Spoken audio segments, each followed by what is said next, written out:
Hello, I'm Fred, and this is Vlogmas 2020. Day. Today's beer is Plaid Habit. It's the kind of terrible pun that I can really appreciate.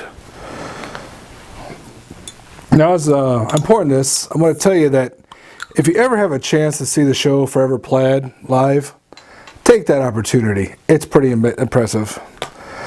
I saw it in, I want to say, high school at Ford's Theater in Washington, D.C. Yes, that Ford's Theater. They still do shows there. It's a good space. Doesn't have stadium seating, of course. It's a flat floor with chairs, but, you know, it's a little bit of an old building. So this markets itself as Canadian Whiskey Barrel-Aged Imperial Brown Ale. That's a lot of words. It looks like a milky brown ale.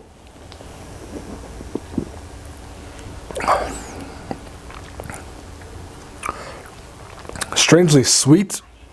I'm assuming that's the bourbon. Today's topic, of course, is hot dog casserole. I hear my children whispering to each other in the kitchen, probably because my daughter said she was going to try some. Did you? Yes. And? It was horrible. It was horrible. So before I taste it and give you my thoughts, let's look at how I made it. And here's how to make hot dog casserole. First, you prepare 4 servings of these boxed mashed potatoes. You know they're good the way they don't fall. What is this, a blizzard? Then you mix in a 1/4 cup of sweet relish. By the way, all these ingredients should be as cheap as possible. That's about a 1/4 cup, you know, to taste.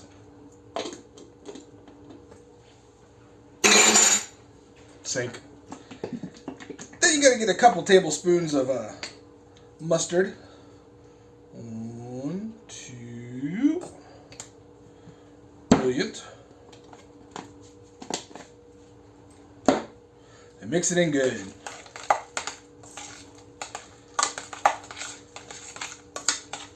The original recipe calls for mayo and dried minced onion, but we don't want to be fancy in here.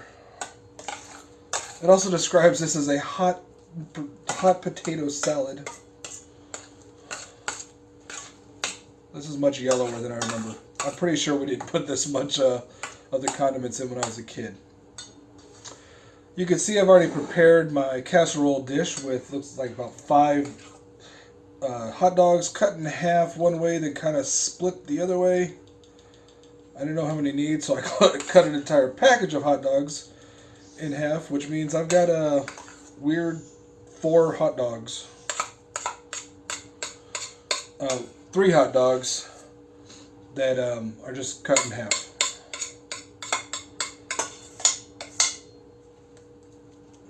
Doesn't this already look delicious? Betty Crocker actually describes this as a mock crown roast. The 60s and 70s were a rough time, kids. We don't want to miss any of this yummy, yummy potato mess. So now we put it in the oven at 350 degrees for 25 to 30 minutes. Doesn't that look delicious? Don't answer that.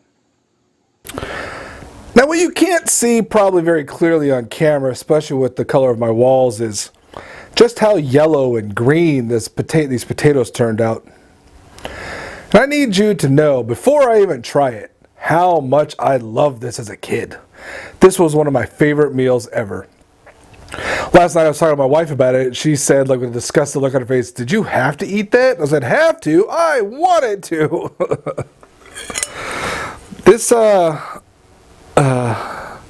This recipe I found, it came up as I was talking. Someone posted a similar picture on Facebook, and it just popped in my head, this memory of eating this. And then I couldn't remember the recipe, and I looked, and sure enough, there it is in the orange Betty Crocker cookbook that I took from my mom when I went off to college. Now let me get a couple of bites of, you gotta get some hot dog in here with your mashed potatoes, which are still super thick. Oh, wish me well.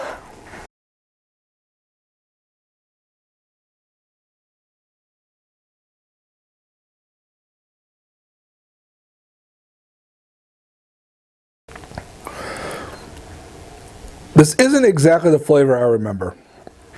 And I'll tell you why. I feel like when we used to make it, we used more sweet relish. It doesn't have that sickly tang that I have memories of. Maybe my taste buds have evolved. I mean, as you get older, they tend to kind of change and actually die down.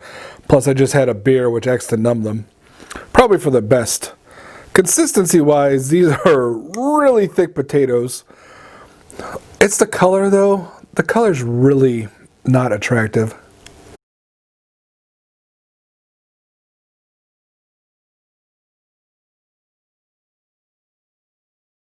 Let me save this for later. I think the other problem, quote-unquote problem with it, is the hot dogs I used were way too good. Aldi was out of the 75-cent ones, so I went with the 99-cent ones, and that's just too much of a quality hot dog. Should have gotten the Bar S. Those of you in the Midwest know what I'm talking about. Those are disgusting.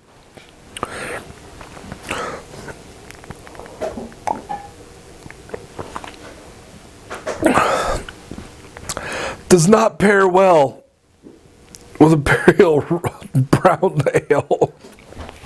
Oh, there's the bitter combination I was looking for. So yes, I definitely grew up on this. The cookbook I have is, I want to say from the late 60s. I was born in the mid 70s, and so it went on long before I was born, but it's definitely one of those things. Like if that 70s show focused more on the food than it does, this would have been right at home on their table. It was very cheap, very, very cheap. Mustard and relish we always had around the house was easy to make. Like I said, we didn't use minced onion or mayo. At least I don't think so. Should ask my mom, but I remember making it as a kid. Like that's how easy it is. And I remembered, and I was doing this when I was cutting hot dogs, the lengthwise. You don't want to cut them all the way through. You want to kind of leave them connected. I don't know. It was just kind of fun that way. Like this.